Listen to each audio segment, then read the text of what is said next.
लग्नाचे दागिने म्हणजे श्रीमंत पेशवाई दागिने. नाशिकचे सुप्रसिद्ध सराफ मयूर अलंकार सराफ. ताज्या बातम्यांसाठी नाशिक न्यूजच्या YouTube चॅनलला सबस्क्राईब करा आणि बेल आयकॉनला प्रेस करा.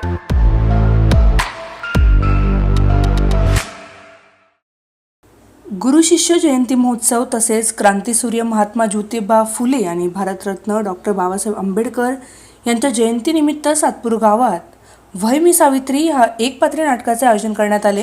काम करतो तिथे दमबाजी झाली म्हणून पुरीला शाळेत घालण्यावरनं हा पर झोप आता सकाळ झाली काही कवा खळीला जातो ते ध्यानात नाहीये. परत मारला घरात ना आवाज आला न पाहिलं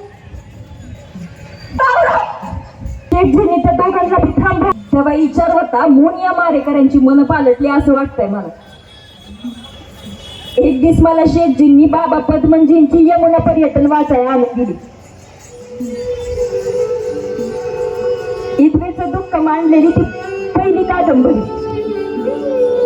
आवडतीला बोलाया परवानगी नाही, बाहेर जाया परवानगी नाही, का जगाया परवानगी नाही, तिच्यावर कादंबरी लिहिली की त्यांनी. या उपक्रमासाठी प्रभाग क्रमांक 11 मधील नगरसेविका सौ सोनाली तुषार बंधुरे, नगरसेवक नितीन बाळा निगळ, नगरसेविका सौ मानसी योगेश शेवरे आणि नगरसेविका सौ सविता रवींद्र काळे यांनी पुढाकार घेतला होता. कार्यक्रमाची सुरुवात महापुरुषांच्या प्रतिमांना पुष्पहार अर्पण करून करण्यात आली. या नाटकातून क्रांतिज्योती सावित्रीबाई फुले यांच्या कार्याचा आणि जीवन प्रवासाचा प्रभावी आढावा सादर करण्यात आला. अभिनेत्री दामिनी जयश्री राजेंद्र यांनी ही भूमिका साकारत उपस्थितांची मने जिंकली.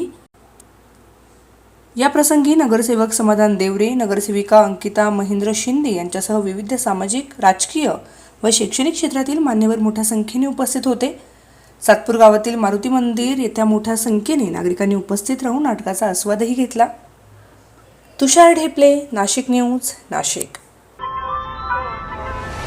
ताज्या बातम्यांसाठी नाशिक न्यूजच्या YouTube चॅनलला सबस्क्राईब करा आणि बेल आयकॉनला प्रेस करा.